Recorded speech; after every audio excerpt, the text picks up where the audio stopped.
Hello, everyone. Welcome to, oh my God, I'm so sorry. The little pop-up was popping up in a weird spot. Welcome to tonight's class, sketching white flowers on black paper, or sketching flowers in white charcoal on black paper. So the flowers, they could be any flowers that we're going to be sketching using white charcoal on black paper tonight. And before we get started on that, I wanted to just share about some other upcoming classes because I'm just excited about the stuff that we have coming up in May and in June as well. So after tonight's class, we're going to spend 2 weeks talking about the moons. We're going to be sketching some little lunar maps using some NASA maps of the moon, and then we're going to sketch the moon in graphite next week. And then after that, we'll be using ink to paint the moon using just one color of ink, and I chose green, and I just realized that I didn't grab that example. But coming up after that in June, for those of you who are like, well, I don't know about painting with ink, and what's the difference between ink and watercolor and then maybe gouache. We've been using a lot of gouache lately. I've got this really fun class where we'll be using all three, watercolor, gouache, and ink to paint the same image of the strawberry. So that's coming up in June. And then also in June, we're going to be drawing the eye. So we've got some sketches of the eyes, looking at contours and of the eye and the planes of the face. And then we'll also be sketching some more eyes, expressive eyes, using pen and ink. And then I didn't grab that example either, but I grabbed the other one, so I thought I would just go ahead and share those upcoming classes with Michael's. If you haven't signed up for those, make sure you sign up for those in the same place where you signed up for tonight's class. So go ahead and switch to my tabletop view and go over supplies. But first, don't forget to tag your work with the hashtags Make It With Michael's or Michael's Classes. And I've been meaning to add to this post-it Learn with Michael's as well. And you can follow the Learn with Michael's Instagram as well. You can also follow me on Instagram. I'm at Adrienne Hodge Art. And I'm also on Facebook, Adrienne Hodge Fine Art. Might be kind of hard to read on my business card there. And I do a lot of work using calligraphy ink. So most of my work that you see when you go to my Instagram is done with liquid ink, calligraphy ink. So the class that we have later this month using ink will be something I'm very comfortable with. Okay, but yeah, tonight's class is very simple supply list. So we're using this General's brand charcoal white pencil. And then I've got the Artist Loft black paper sketchbook here. So it just looks like a plain black sketchbook. And any black paper that you have should work fine. I think I might have seen somebody in the chat talking about not being able to find the black paper. You could even use black construction paper for this, or if you happen to have, I'm trying to think where you might just have black paper lying around your house. Yeah, black construction paper, it's not going to have the same tooth, probably not going to get the same results. One thing that Michael's definitely should have if they don't have this particular sketchbook is this Strathmore brand black mixed media paper. That would also work really great. So if you weren't able to find this Artist Loft book, sketchbook, maybe that one would be available. Or I definitely should, and it's for sure on the website. Okay, so, and then I've got an eraser. I've got a kneaded eraser and a synthetic eraser. So whatever you have will work. You could also use a white pen, but you're not going to have the same sort of results because we're going to be doing a little bit of blending and kind of using the backing of the black paper with this white charcoal to create this fun effect, this blurry effect in the background here. Okay, and then I supplied some images for you. So they should have been included with the supply list, white charcoal on black paper, flower images. And if you're watching later on YouTube, you should be able to find these in the bottom of the YouTube link. If you click on where it says see more under the video, it'll have a description under the video of the class, and then there'll be 3 dots to click on, and when you click on that, it'll expand and give you the supply list and the reference photo. I know that's been hard to find for people later sometimes. Okay, so and in the reference photos, I included a full color image, and then I have a black and white version of the image, and then kind of like more of a silver tone, black and white, just to make the whites really glowy. And just a few different images here of these flowers. So I just wanted to give you a few different options, and just I had this many photos of these same particular flowers. So, you know, you can do multiple sketches like this, and you don't necessarily have to draw the same exact reference photo as me. So if one of these feels a little bit easier for you, then you can focus on that. And we're going to do some preliminary sketching off to the side. So, and honestly, I can't remember for a second here if I put regular sketch paper on the supply list. But if you just want to grab some scratch paper off to the side, I do want to do some preliminary sketching. I should have double checked, but I'm pretty sure I did, because that sounds like something I would do. Is because we're planning on doing some preliminary sketching. So we do want just some regular pencils, which it just occurred to me, I grabbed my sketchbook, but I didn't grab some pencils. Chanel, would you mind verifying that I put pencils in a sketchbook on the supply list for my peace of mind? Yes, you did. Would you mind telling me which ones? I probably have them right here. For the sketch pad, it was Kansas XL sketch pad, and then the pencils is Faber-Castell PITT Graphite Master Set. Okay.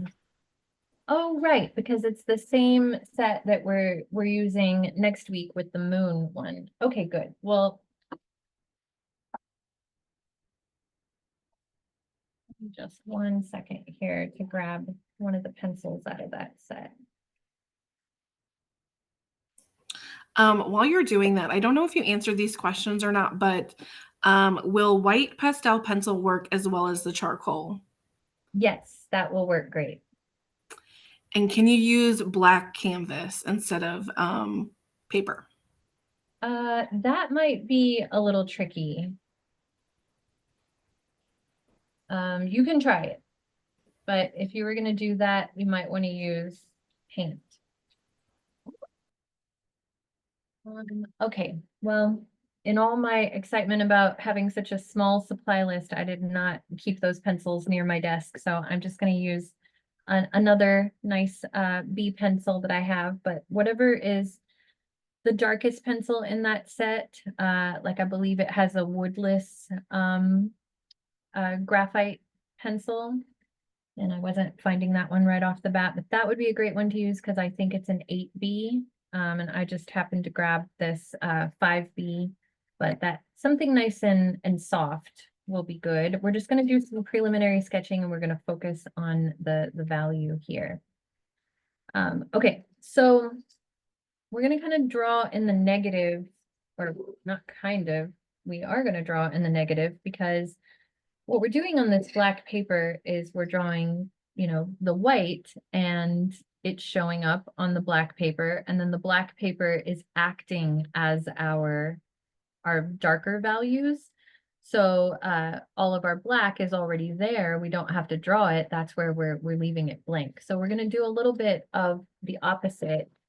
I don't know why I keep saying a little bit. We are going to do the opposite first, just to wrap our mind around the form a little bit, and also to talk about the contours.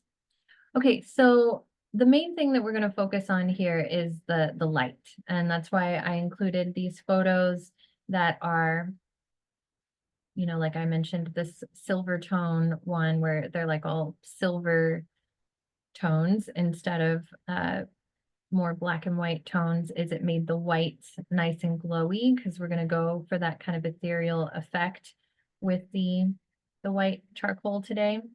But first, let's just talk about the contours, and then we'll talk about the white values here. So starting with the contour lines are all of the lines that define the 3 dimensions of a form. So the elevational lines of a form, and that is what would take a cylinder and make it feel 3-dimensional. So on a cylinder, we would have straight vertical lines telling us about the vertical axis, and then we would have curved horizontal lines telling us about the horizontal axis. And if we were talking about a sphere, we would want curved lines that curve all the way around that sphere, giving us the illusion of something that is rounded. We would need curved lines going in every direction to describe the sphere being rounded. And here we've kind of got a combination on this flower. We've got a combination of a cylinder and a sphere. So we've got this cereal bowl shape. So I'm just going to draw like a very cartoonified version of the shape. So it's like a cylinder or like a sphere that's been cut in half, right? And we're looking down at a lot of these. So we're seeing the top of that cereal bowl shape, but on the sides, we've got these curved horizontals that a lot of them are curved down, since our eye level is above, like we're looking down at it. Like here, we're looking down at the cylinder. But you know, if we were looking, let's say we were looking up at the cylinder, then we would see the bottom of the cylinder, and then our horizontal axis would be curved in an upwards direction. So it all depends on the viewer's eye line, which direction those curves are curving. And then on the front of the cereal bowl shape of the flower, we've got a vertical line in the center that might feel straight, but then coming out, radiating out from that center, the verticals are going to slightly curve. So that's what's going to give us that cereal bowl shape. And then across the top of these flowers, it's mostly flat, but there's a little bit of a dome shape happening here. So you can kind of think about like a donut or a bagel top in the middle there with like a spiral and these like spider lines radiating out from there. So that's like the 3-dimensional form that we're trying to achieve today with these flowers.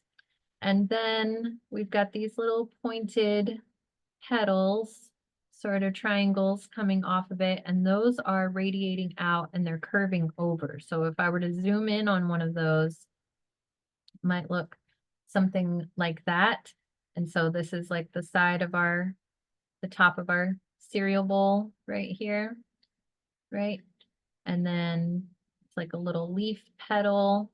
So we might have that same idea of radiating vertical lines that come down like this, and then horizontal lines that they're just following the curve. So the elevational lines or contour lines are going to follow the curve or the straights of a 3-dimensional form and all of its sides.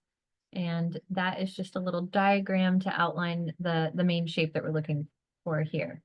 So if you can get those shapes down, you'll be in good shape. No pun intended. Okay, and then on the stem, we've got these cylinders. But if you notice, a lot of these flowers are, I don't know what these flowers are. I keep asking everybody, like I asked a bunch of people in a class I taught this morning, what are these flowers? because they're everywhere. When I'm out on a walk or hike lately in Texas, I mean, they're dried up something. And I just don't know what they are. I've had a few different guesses, but they do this kind of bizarre thing where they grow through each other. So we've got little cereal bowls stacked on top of cereal bowls. So if you can wrap your three-dimensional understanding of those forms, wrap your brain around that, then you'll be in even better shape for sketching these. Okay, so I'm just doing a quick little diagram sketch of what we're going for here. Okay, and then there's that one that's kind of hanging over in the picture. Most of them, you're seeing them from that same direction, but then there's a couple where we're looking down, which shouldn't be too tricky compared to that one. But then there is this image that I included, and I put this in my example as well, where it's facing us. So the face of it is kind of drooped over like that. So we're seeing that the top of our dome. And so you can kind of just think about like the parachute that you play with in elementary school, that parachute shape. Like basically we want to make it feel three-dimensional, like it's coming towards us, that dome shape. So those are the contours that I would sketch for that. And then we've got those little triangles kind of drooping and coming towards us. And if you don't fully understand what I'm talking about with these contours right now, if I've lost you at all, if this is beyond your grasp, then don't fret, because this is really just a preliminary thing that I like to include because it really helps me to make things look three-dimensional. If I think about the diagrammed version of the contours like this, the main thing that you need to be able to do to achieve something that's going to look like this is we just want to get the shadows and the value that we put on here to follow this three-dimensional curve where it's happening. And there are definitely some places where all I've included in my sketch are the kind of vertical three-dimensional contours here. I'm doing a minimal amount of sketching across these forms. And so I don't even necessarily need the like the horizontal axis right here. If I broke this sketch down, what I'm mostly doing is I'm noticing the verticals that are radiating out like that. Having the black paper there just messed with my light. So that's what I'm looking at there. And then I've got that, and then those. I'm just going to do a quick little sketch here of all that I've included with the white charcoal in that area. So it's something like that. But the main idea that we're going to be looking at is the value. So we're going to be changing our pressure on that white charcoal pencil in relationship to the amount of white that we see. Okay, so now let's go to a scratch paper in our black paper here and just do a little value scale with the white. So typically we're doing a value scale with, or more commonly, we're doing a value scale with black or gray, graphite, etc. And we're looking at the dark values, and we're using the blank paper usually for our white values. But since we have our black paper, we don't need to do that here. We're going to focus more on the white. So let's just sketch a little value scale together. Okay, so if 10 is usually our absolute black that we do with a pencil or charcoal,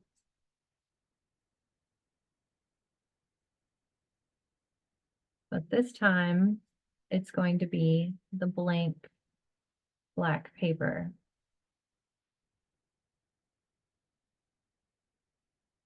Okay, and then our 0 on our value scale is our absolute white. Okay, so we're going to put our full pressure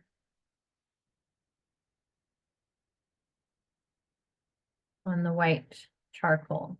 So we're going to take the side of our white charcoal pencil or your white chalk pastel, whatever you have, and we're going to do a smooth, continuous little blend here of some tonal value shading. And we want to fill that in with the full pressure or build up to the full pressure until we don't see any black paper showing through.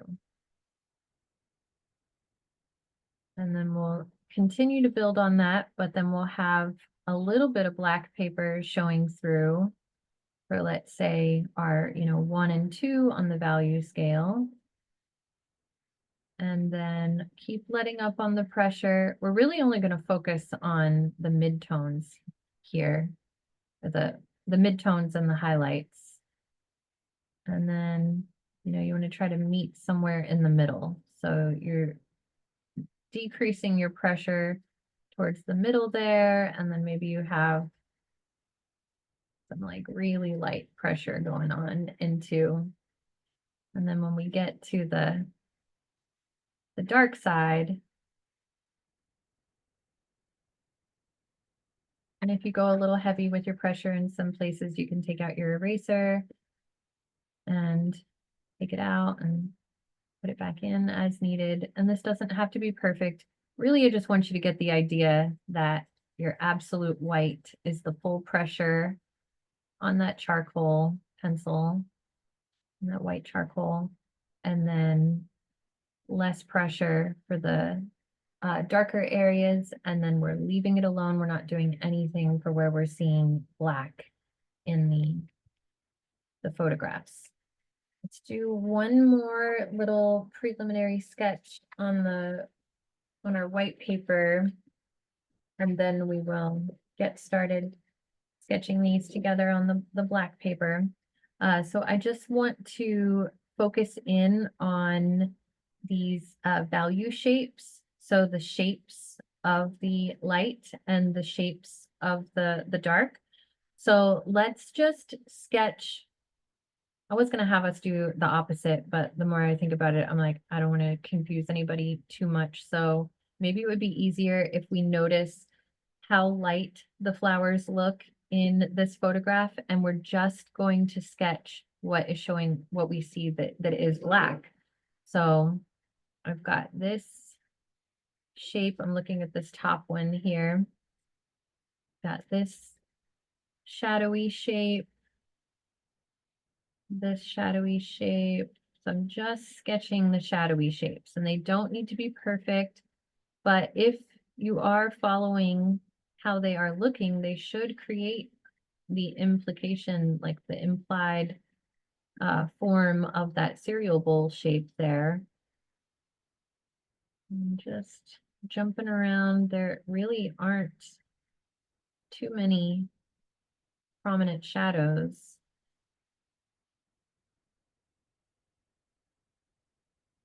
So maybe this will help us just to see how much of these flowers really are white and how little black we're going to need in the areas where we're drawing the flowers. And mostly what we need is just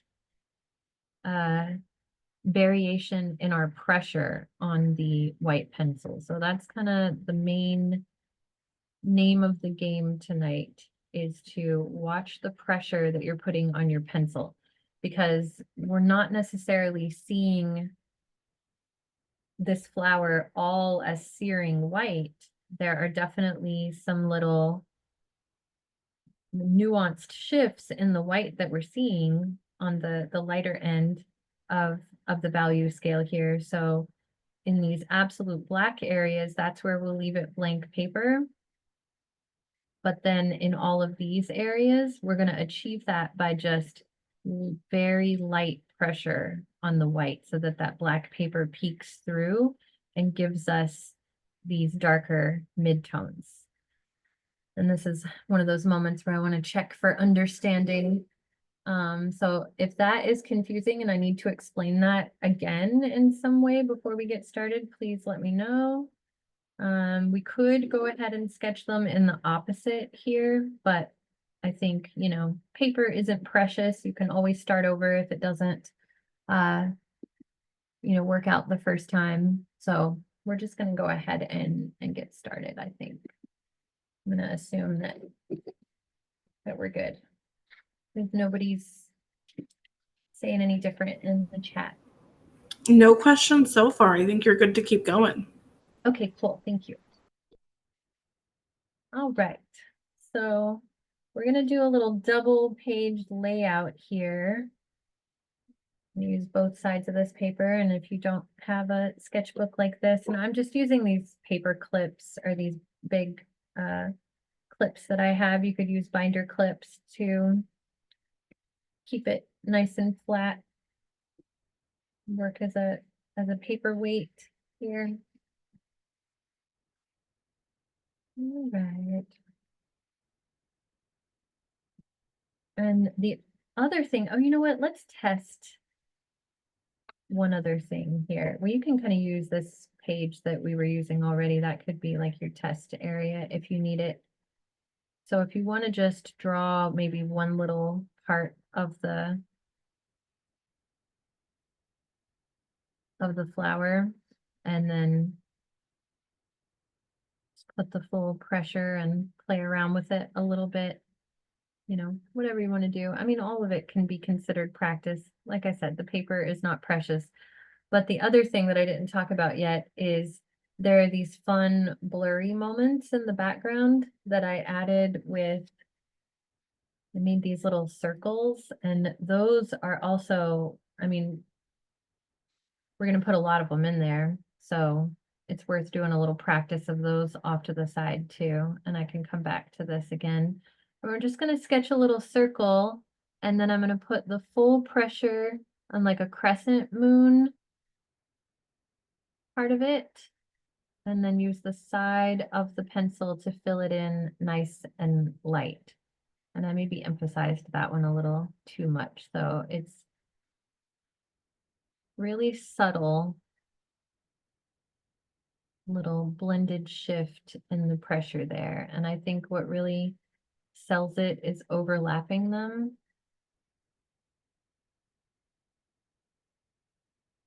So we're leaving a lot of negative space in this drawing, and we'll fill in that negative space with all those little bubble things. Okay, so let's just start with the one that I was looking at the most here so far, these ones that are growing out of each other and stacked on top of each other. And I've got that same image both in the silver tone photo and the regular black and white photo and the full color photo. So whichever one you want to look at. I think I'm going to look at the full color one just because I can see more details in this one. But if it helps to limit it to black and white for you. Okay, so I'm going to start just sketching really lightly over here, maybe halfway down on the page. And towards the right, I'm going to sketch the top of that cereal bowl shape. And then the bottom of the cereal bowl shape, but I'm noticing the nuanced way that it's not a perfect cereal bowl. It mostly has that shape. And then I'm really going light on my pressure here, and I'm not even pushing down all the way. I'm leaving gaps in my sketch. So I'm not putting the full pressure on my pencil at all, even though I am pointing more at the tip of the pencil here. I'm using very light pressure because we want to reserve that full pressure for the areas where we want it to be really bright white. And if you go too far, or you put too much on, you can erase it. A kneaded eraser, definitely a nice soft way to get it off of there. I mostly just erased it just to show you that we can erase it. And then we'll go ahead and just sketch the wire framing of all of these 3 flowers that are stacked on top of each other so that we can get the idea of how they're growing out of the center of the one below it. And you really can't sketch the top of that cereal bowl shape without putting the little triangle petals that are dried up and folding over at the edge, because they really obscure your view of the side of the cereal bowl shape. I'm just going to keep calling it the cereal bowl shape. And I'm just noticing the perspective and how much distance there is between the stem and where the petals of the one beneath it start.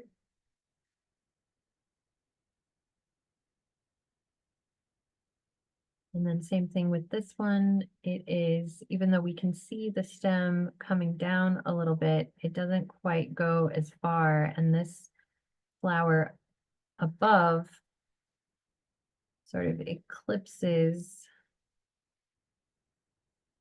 the one below it.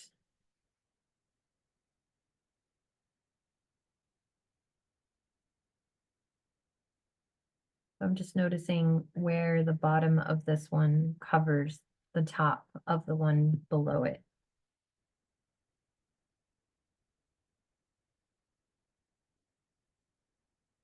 And right now they feel a little flat in my sketch,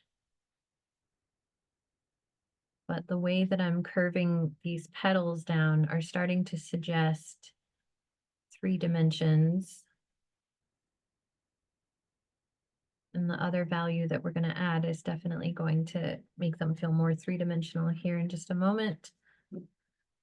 Okay, so it might even help if you sketched a little bit of those contours on top of the flower, since we're going to cover it up with that spiral, and some of the texture in there, it just follows that spiral shape, that spider shape so much. And I think this is one of those cases where having this wiring of the contours, that sketch in there, will really help us to maintain our value in texture in a way that pushes that 3 dimensions there. Otherwise, it might feel a little flat if you don't recognize those contours. All right, so now we're just going to use kind of a little scribbly technique. Just these little scribbles. And as we add our scribbles, we want to make sure that they are following those contours. So I'm curving around on the top of this flower in a way that follows those lines that I just drew. And then I'm noticing in the back corner here how much lighter it is. So I'm putting more pressure back there.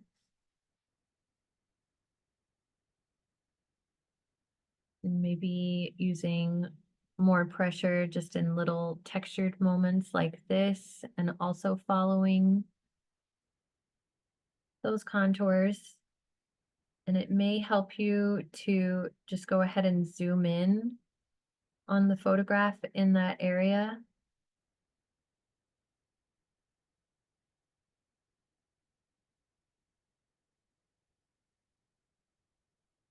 I don't know how much that's going to show up on the zoom, but if you zoom in that area, you can really notice the texture there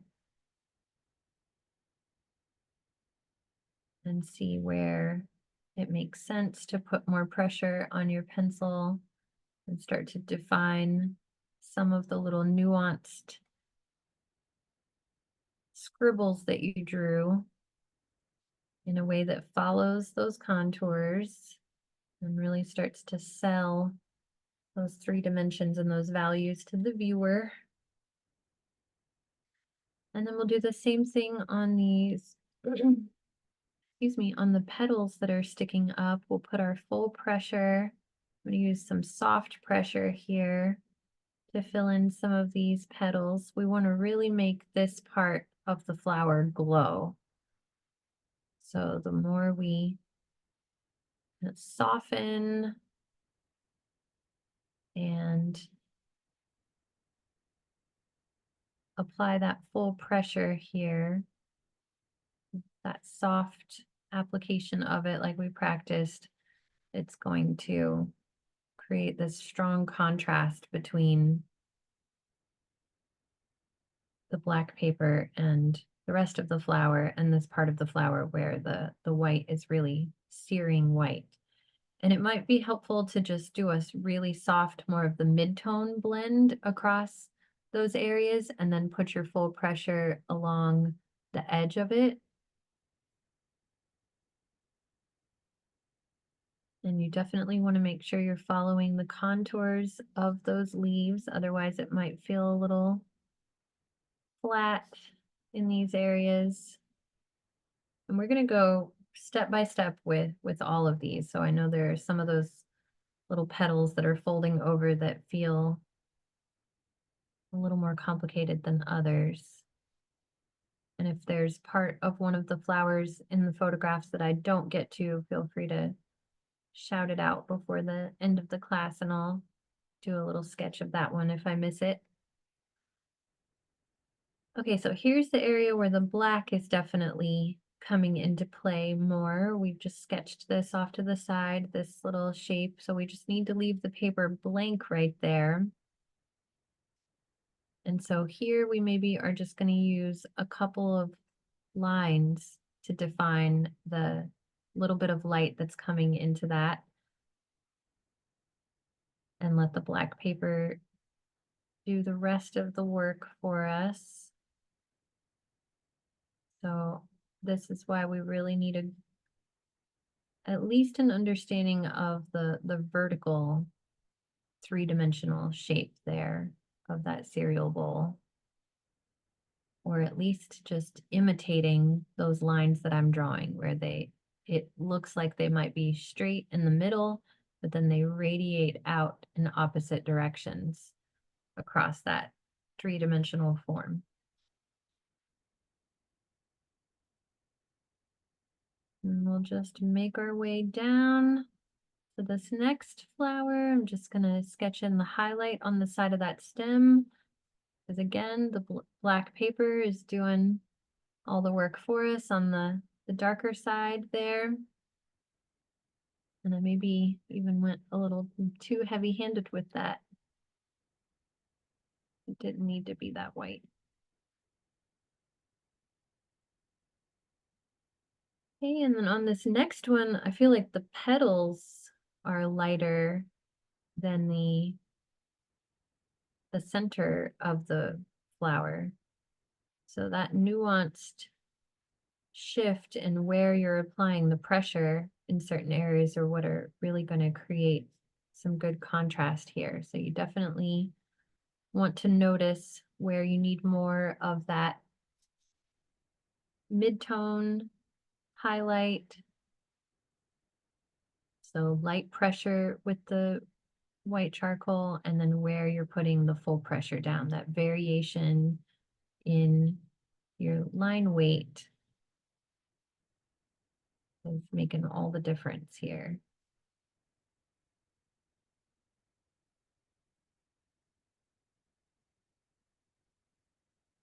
And then back to this ramen noodle texture. Am I making anybody hungry talking about cereal bowls? And then now it looks like ramen noodle texture to me. Sticking out. So again, we're following those contours. And the closer you look at some of these, they really do follow that path of like a parachute. So it's not that far off to sketch that diagram because you really are just adding this texture in a way that follows those lines.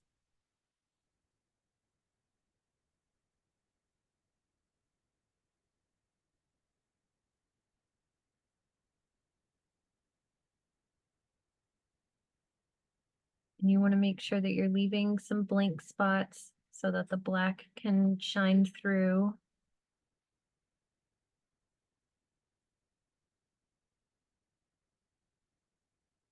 If we just filled it all in with white, then it would not have the same effect.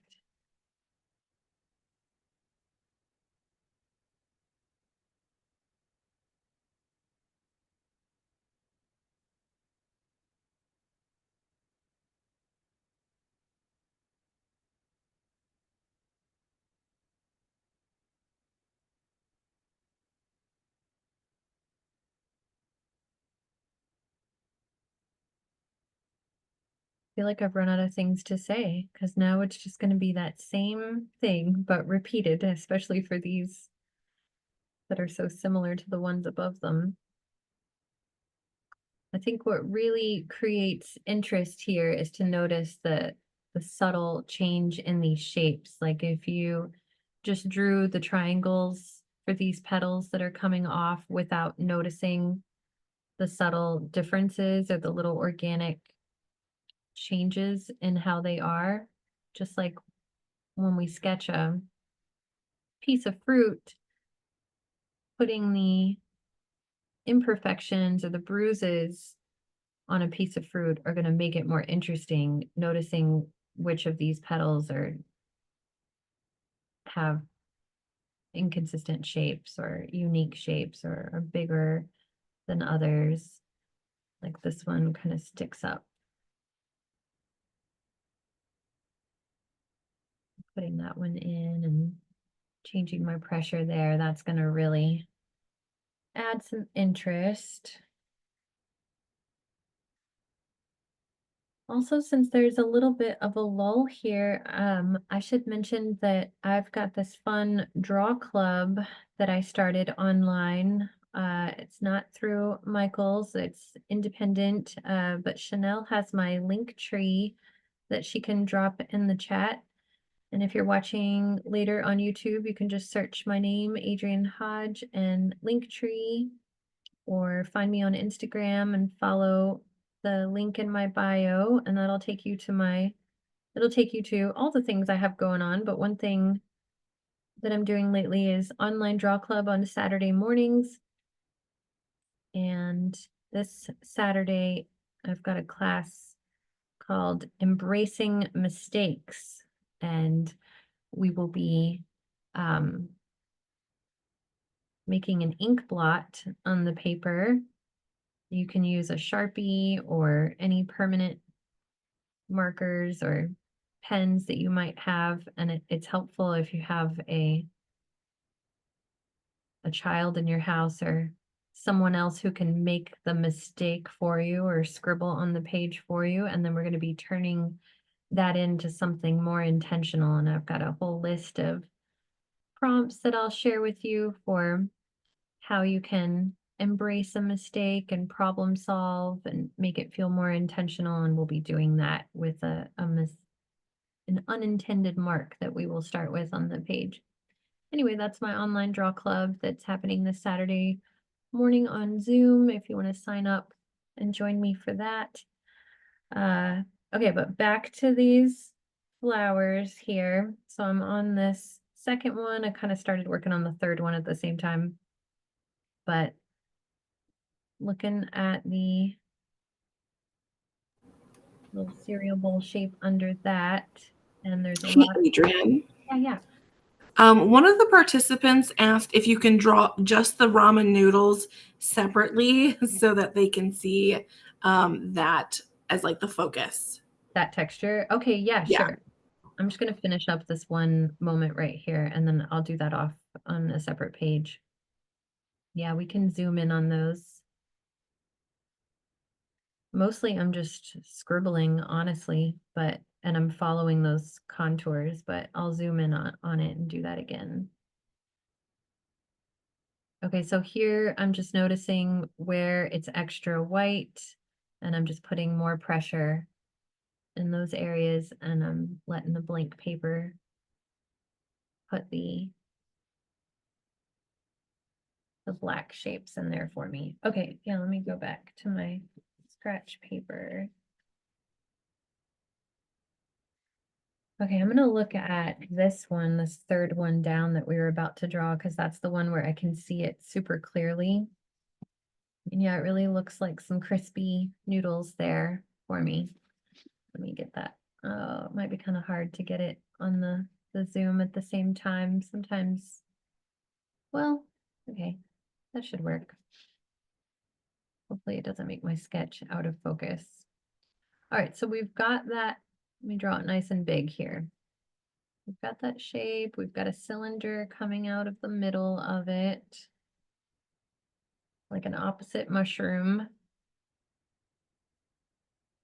The opposite of a mushroom here. And then we talked about how it was like a parachute in gym class where it spirals out, but think about when everybody's lifting the parachute up and then it's falling down, how those curved triangles are curving down and around like a spider shape almost. We've got our cylinder above that for the stem that's coming out of it. And then basically all I'm doing to achieve that texture is I'm scribbling. So I'm scribbling like this. But as I'm scribbling, I'm following those contours. So I'm trying to make my scribbles, like if I wanted to draw the horizontal contours as well,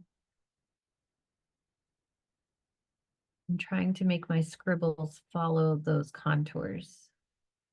And if that is still not making any sense to you, then maybe you could refer back to a class that we had. Oh, I see. They just said perfect. Thank you. Okay. Well, I'll just go ahead and say it anyway. There was a class a while back on, oh my gosh. It's the first class I ever taught was contour lines. I cannot remember the title of it, but it was about the contours of just basic forms.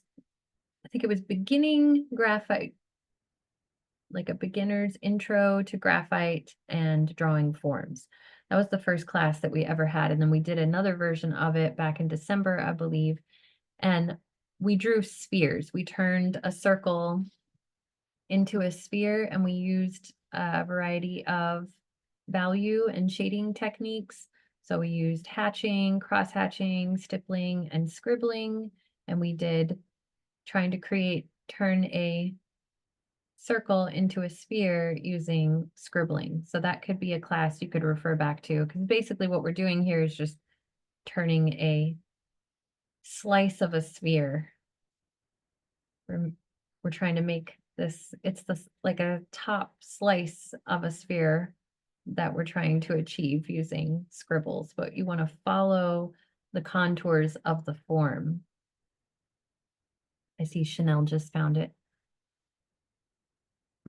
I'm going to say the name of the class out loud for folks who are watching later on YouTube. Learn to draw 3D forms, understanding contour lines. Yeah. I think that, yeah, that was the one where we looked at a lime and sketched it using hatching, cross hatching, stippling, and scribbling. Exactly. Okay, good. So yeah, that's one you can look at if you're struggling with following the contours. I mean, all I'm doing is just scribbling, but I'm following those contours. That's kind of the main idea. So doing my little scribbles to make it look like ramen noodles to get that texture. But the key is I'm not just doing it flat across. I'm trying to make it feel rounded.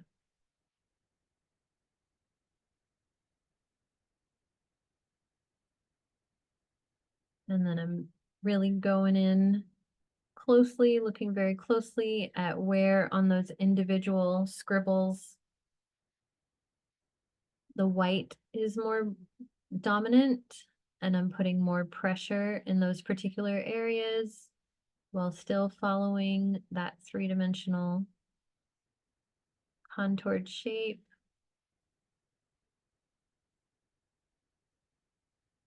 And this one has a lot of black value on it, so I want to leave the paper blank in a lot of places. And the stem is really standing out to me here with the white. So I'm going to put some white on the stem. And then just notice all those little moments in the center of the flower where the white is really prominent, those little shapes.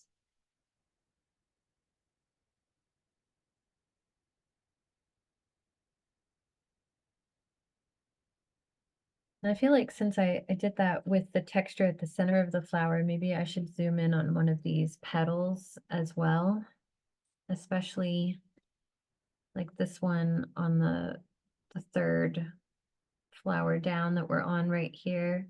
I'm just going to zoom in on one of these dried petals and notice the contours there. So you've got the leaf shape and then the contours like this. I know I sketched this in the other page, but I did it in black or in graphite. And then as I'm adding my value, I'm also following the contours here. And that's just what's really going to make those petals really come to life and have, you know, this gesture to them, and also making them a little irregular so they're not so perfect looking. And then noticing where along those edges you might put more pressure, and then where you're using that soft pressure.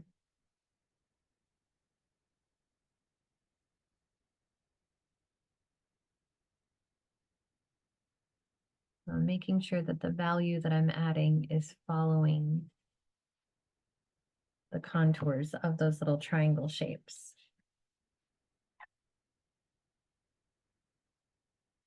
All right, and then this bottom one, mostly just seeing the top of it. It's hard to see the bottom of it there. You don't see that cereal bowl shape on this one, so we'll really spend some extra time on these leaves here.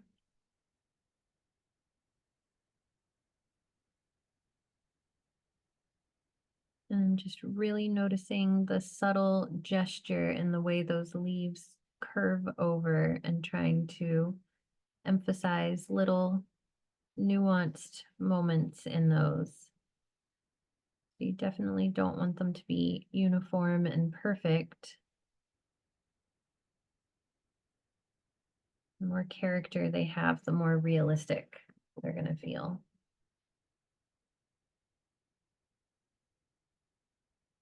Okay, and then we'll just do the implied, just really light pressure with a broken line going down and off the page for that stem since it's so blurry. And then maybe we'll have another little piece of the stem coming off like this, you know, just to give it some extra detail. Okay, let's add another flower. We'll do this one that's facing us. Oh, Barbara just asked, how would I preserve the finished sketch so it doesn't smear when it touches another page? You could use a fixative they sell at Michael's. I'm trying to think of the brands that they would definitely have there.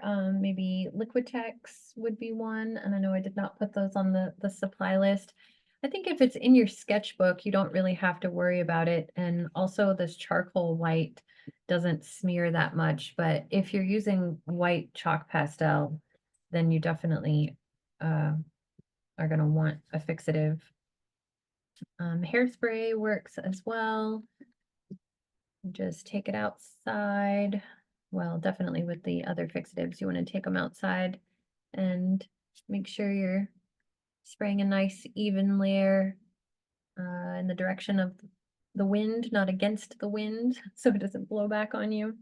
Those are my tips for spraying a fixative. But yeah, if it's just in your sketchbook, I don't think like the one I'm doing, I don't really have to worry. Mine didn't smear that much. It did a tiny bit, but really all I did was just erase the moments where it smeared around and left it alone.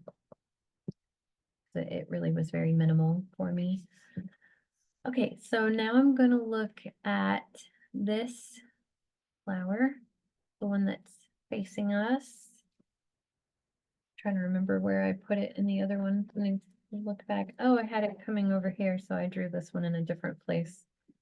Okay, well, we're doing a different composition this time. But I want to have something that goes like across the page here. So I'm going to start with the stem, like a real wiry stem coming out from the bottom. And I'm going to go over to the other page. So we are going to have just a different composition going here. And then again, I'll sketch it nice and lightly at first. So now we're looking at the top of the parachute, but it's coming towards us, it's facing us. And then we've got all these little droopy petals drooping over. Like a weepy little dried flower. So romantic. So sad and romantic, this little flower. I don't know if it's romantic. It looks romantic to me, maybe because we're making it all ethereal. Okay, so I'm really trying to get the texture of those droopy petals. They don't have to be perfect, but just look at a couple of them and try to get them. They don't have to be exactly like in the photo, but you definitely want some of that nuanced detail in there, just like the bruise on an apple, having those subtle little details are going to make it feel more realistic. Okay, and then again, if it helps, which I think it does, to draw our contours here, especially since we're just going to scribble over the top of them. And then we'll just start doing our scribble texture, although this one has a lot of black showing, so it might be helpful to draw some circles so that you don't scribble over everything and you leave some blank paper. So maybe you draw a bunch of circles and then leave it alone there so the black paper shows through.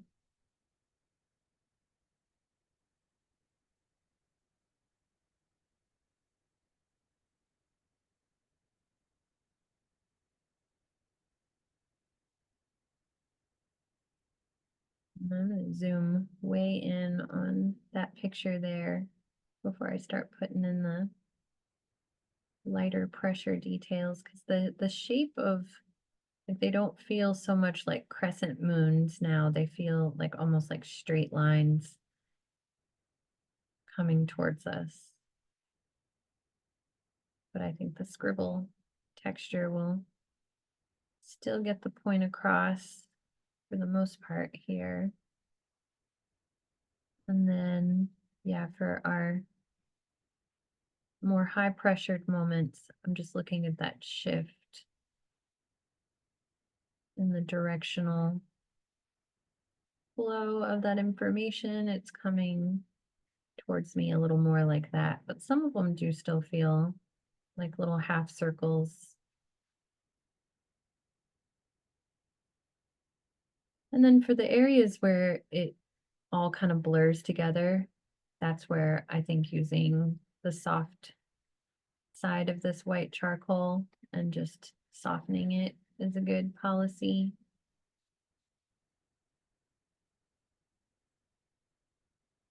Okay, and then we want to reserve most of our high pressured moments for the petals that are drooping down.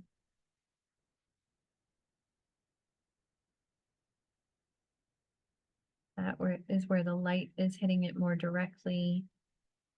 And that's where we're going to create that contrast.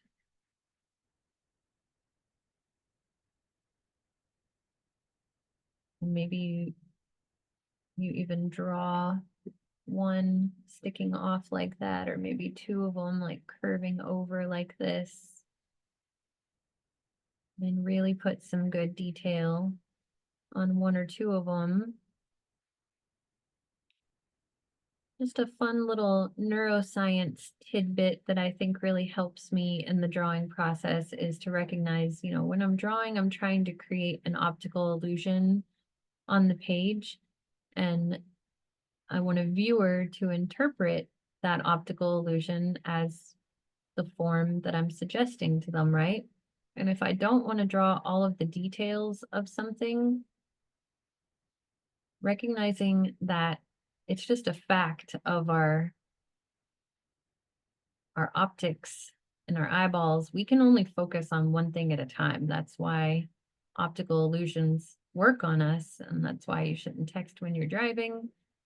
So if you can just put some good detail in just one or two areas of a drawing like this, that's going to be enough. The viewer is going to hone in on that particular moment and be like, oh, that's interesting. And then they'll focus on a different area, and the areas that don't have as much emphasis, they'll all just get kind of lumped into the general information that the eye is interpreting. So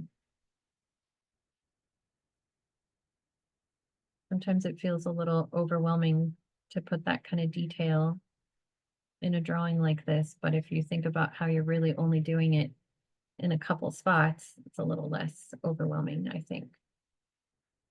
At least that's what a couple of my students have told me lately, that it like lets them off the hook whenever I say that. So I feel like it's worth repeating.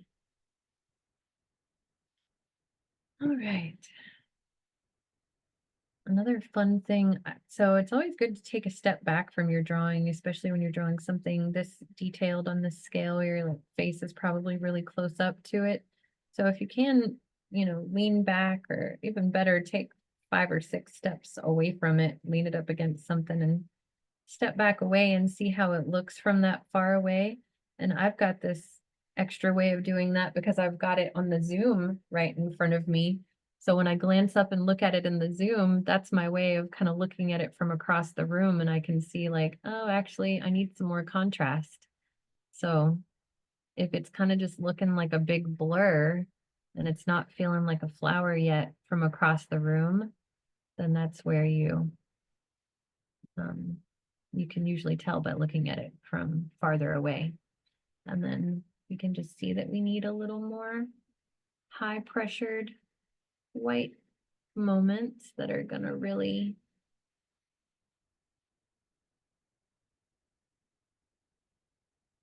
drive it home.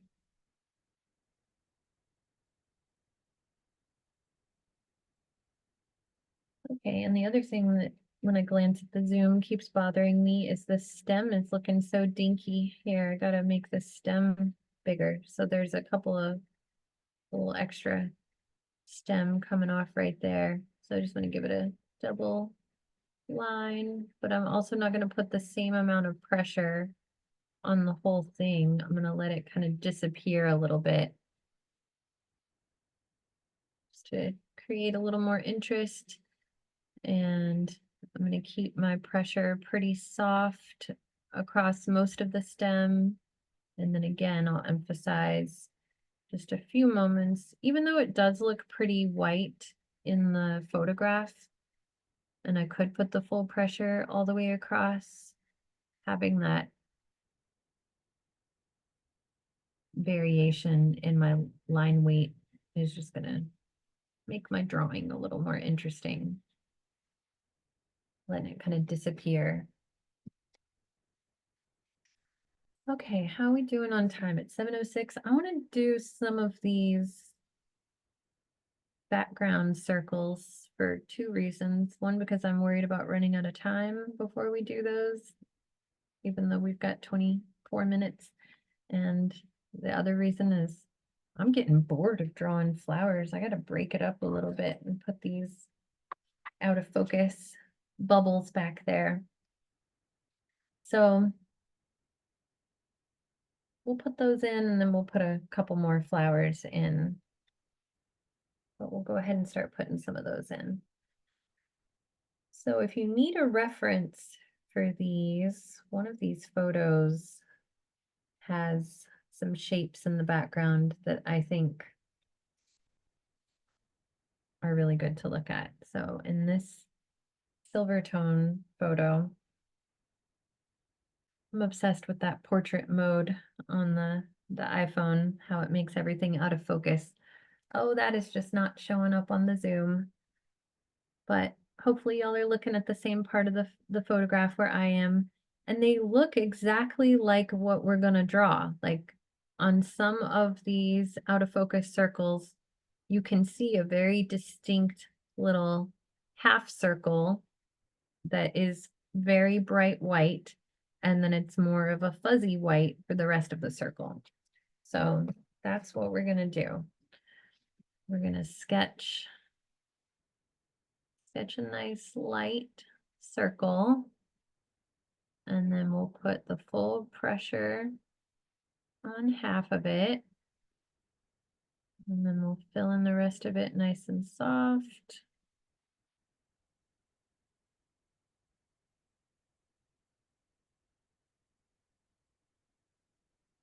And then we'll do it again. Just gonna do a bunch of them. And they're very addictive. Around the time that I was planning this class, I did one of my online draw clubs for echinacea flowers, and I put these in the background. Everybody was just kind of drawing along with me, and we were all drawing the echinacea flower together. And we added those on some toned paper, and they're just really fun. So very light pressure to fill in most of the circle. And then just full pressure for half of it. And it doesn't really matter where you're putting the full pressure. You just don't want the full pressure all the way around. Otherwise, you won't have that same ethereal effect. But you can definitely leave some of them all the way light just to have some variation in the way that our eyes are interpreting those. So maybe you have a few that are really light where you don't put any pressure on the side of them. You know, mix it up. Have maybe two overlapping each other that are really light and don't have a high pressure side.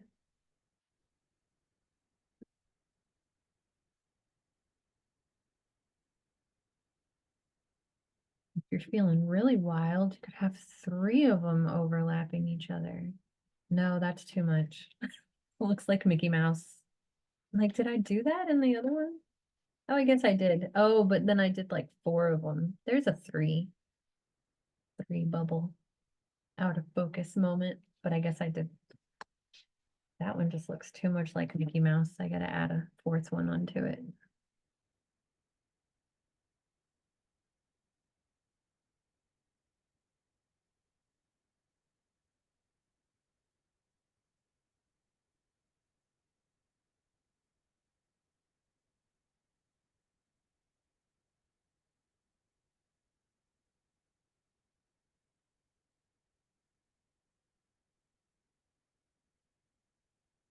I feel like we've done a lot of classes lately that had varying results or maybe not as Instagrammable, but this one is definitely an Instagrammable one. So if you post and share this on Instagram or Facebook or anywhere, make sure you use those hashtags that we talked about. Make it with Michael's classes.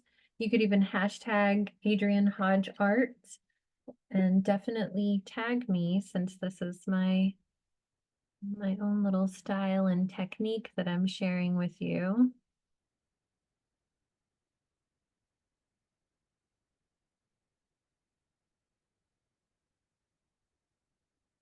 Because I definitely have this ethereal quality to a lot of the work that I do. It's a little just trick that I employ in pretty much all of my work, is manipulating the way our eyes interpret light to create that drama and that fuzzed out ethereal feeling. Okay, so yeah, when you just have one of these circles floating by themselves, they feel really lonely. You gotta have, they have to have more. This is why I had to do so many before, because they look weird when they're just floating there by themselves.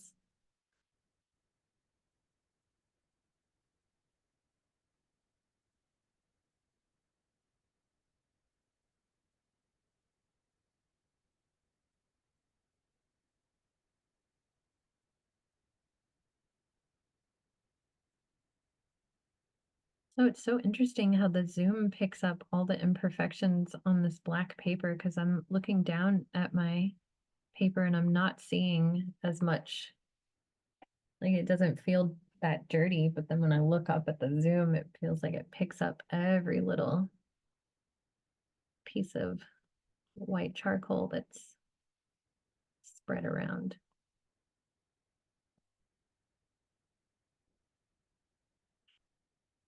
All right, that's probably enough out of focus circles for now. We'll add another flower.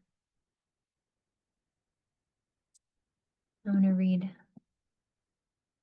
Genna's comment.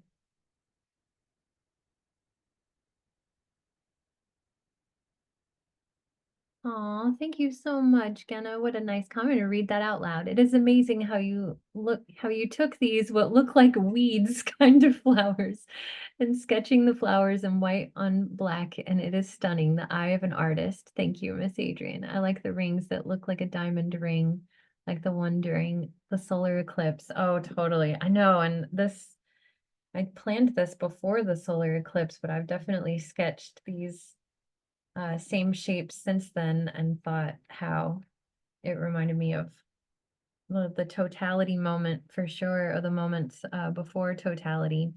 And yeah, I have always been drawn to dead flowers. I'm like, this isn't my first time being obsessed with a dead flower. My house is filled with dead flowers too. Every time somebody gives me flowers, I save them, and they're just so beautiful, the texture that they take on when they die. So I've definitely drawn these before. But I will admit, when I started planning this class, just since you said that, Genna, I wanna uh no, I am not a Cancer, but my boyfriend is. I'm a Pisces. But I do love a Cancer. My son is also a Cancer too. Um, they're very tender people. I'll just show you. I had originally wanted to do dandelions. So this was my dandelion plan, and I just felt like it was too complicated, y'all. There's so much going on. And then I was like, I couldn't quite achieve it with the white charcoal. So then I brought in some white pen, and I don't know, it just wasn't, I like it, but I felt like it didn't have the same visual impact as these did. So then I started sketching these and I was like, that's it, that's the class. Sometimes it's trial and error when I'm trying to find an idea that's going to translate to these classes well. Thank you for that feedback. I appreciate it so much. All right, 7:16. I think we've got time to do one more flower. Let's do this little bunch down here in the bottom corner of the photo that we were focusing on for the three that were stacked here. There's these, and they really kind of call back to our our out of focus bubbles the way they're overlapping each other. So they'll be a little out of focus, but I think those will finish up this composition nicely. That's different from the one that advertised the class. It's hard to duplicate the same thing twice sometimes. Okay, so we've got 1, 2, 3, 4, 5. Wow, there's 6 of them stacked on top of each other down here, but the ones in the back are really out of focus there. And like that might not even be exactly how they look, but it's going to be mostly how they look here. Okay.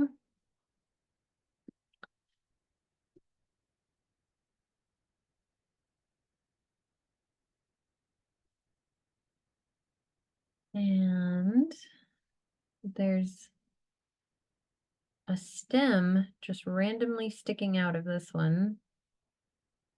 You could probably leave that out if you wanted to, but I'm going to go ahead and put it in there. And then really the focus here is going to be on the little petals that are flying away on this one that is not out of focus.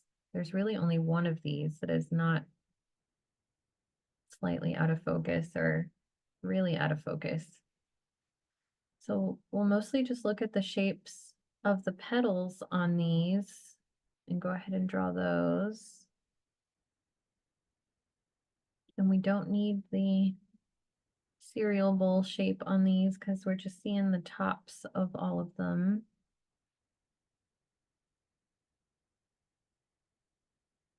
But they're really folded over the center there. I'm going to see if I can get it somewhere in the center of the zoom. Like my drawing is looking out of focus. Kylie is asking, what do you do when you smudged everything with your hand as you drew the other flower? You could take out a piece of paper, Kylie, just a extra, piece of copy paper and put it underneath your hand to keep from smudging. But if you already smudged it, then you might just have to erase it and draw it again. But yeah, y'all might be working with a softer, like a chalk pastel. This white charcoal is not, I guess you definitely could smear it. I'm left-handed too. And I also, well, I did that on purpose. Maybe I should have said that for the left-handers in the class. I started on the right side of the paper on purpose and worked my way over to the left. And I totally did not think to say that out loud for other left-handers. But that is just something that, you do that enough and you just start on the right side of the paper. It's a right-hander's world. But I'm willing to bet if you did that, you're probably left-handed. Or maybe if you're right-handed, but you started on the left side of the page, that could be happening too for you. Okay, so just looking at these little folded over petals.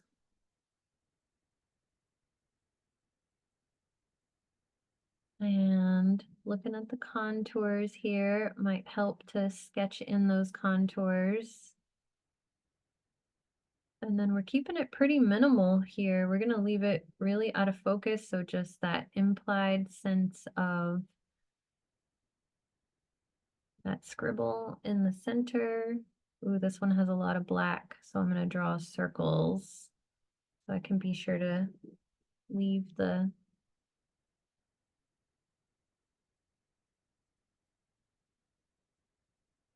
paper blank right there.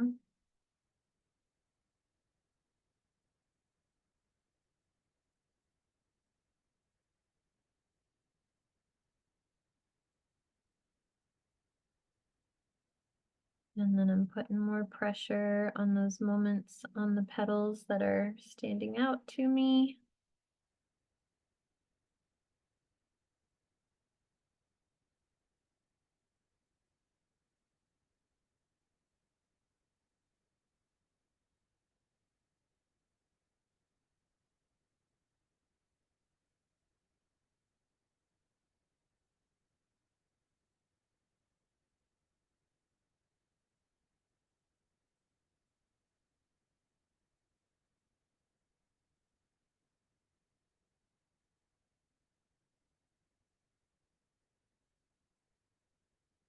feel like I've run out of things to say because it's just the same thing. It's very repetitive here.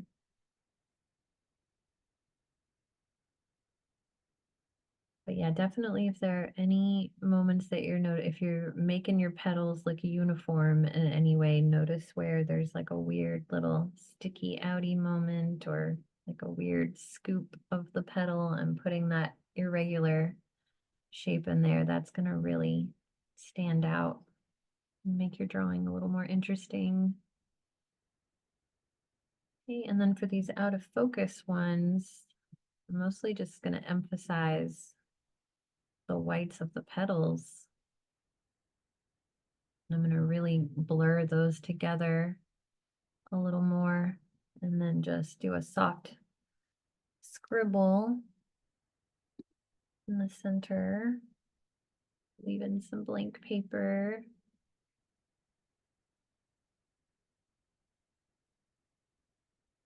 And yeah, these ones in the back are really out of focus, so I'm just going to soften, make those a little bit more like our out of focus bubbles back there. But you do want a little more blank paper coming through. Wow, we've got a storm happening here. Anybody else in Austin, Texas? There's a nice little thunderstorm rolling in my area.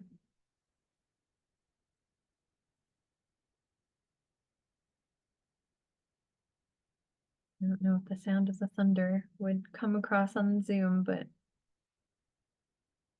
it's still pretty distant right now, but it's nice. What a romantic evening sketching these romantic flowers with a thunderstorm rolling in.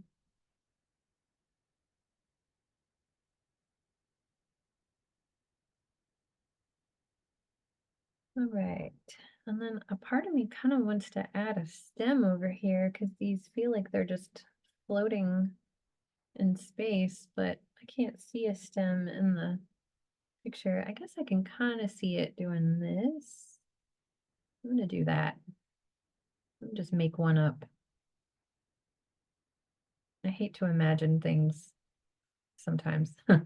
That sounds terrible. Of course, I love to imagine things, but in a drawing like this where I want to make things feel realistic, like the light and representational, if I have to imagine what the light is doing, I get a little lost, but that doesn't look too out of place to do something like that. Maybe leave that off the more I look at it. Like, I don't know about that made up stem. Might be better to just put more out of focus bubbles down here. When in doubt, out of focus bubbles. I mean, there are a few stems definitely around this area, but they don't look like they're connected there in the photograph. I think it might be better to just leave them off. So if you did that, hopefully you drew super light like I did, so they're easy to erase. Unless you want to leave them there, if they make sense in your drawing, if you drew them in a way that makes more sense for you, then by all means leave them alone. All right, I think we're almost, yeah, we got 5 minutes left.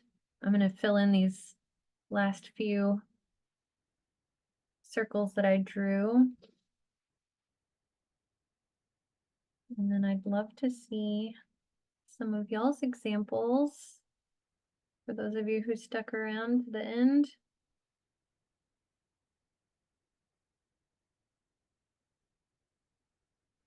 Ooh, that thunder's getting closer now.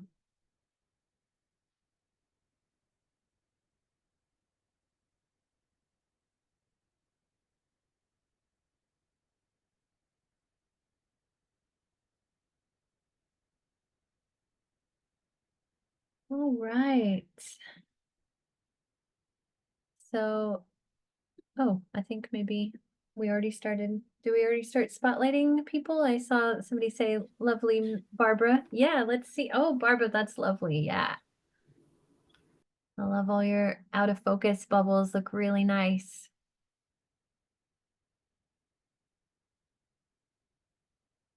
Oh, and there's Arthur. Oh, wow, Arthur, that's really nice. Yeah, your variation and your line weight is really gorgeous. Yeah, that big one. I like how you overlapped it coming like behind the other ones. That's gorgeous.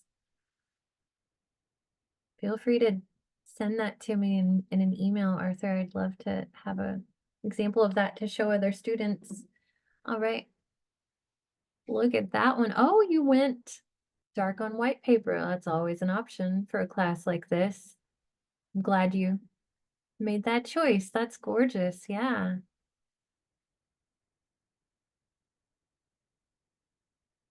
All right. Ooh, look at all those bubbles. Ooh, and we got a diagram, a whole little page of notes. I love it.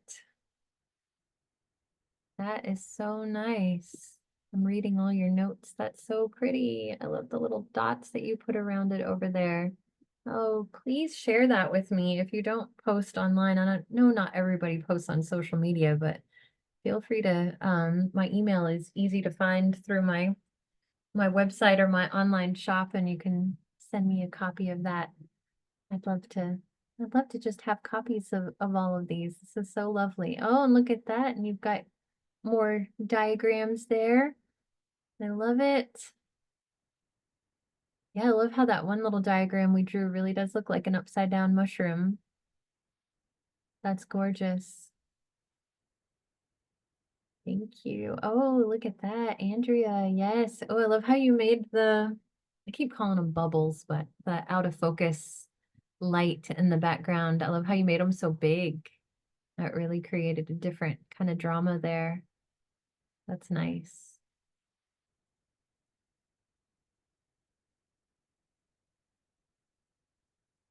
That was the last one. Okay. All right. Well, thank you all so much for sharing your drawings with me, and thanks for joining me. And hopefully I'll see you next week for the sketching the moon class. And thank you to our lovely moderator, Chanel. Y'all have a great evening. Bye, everyone.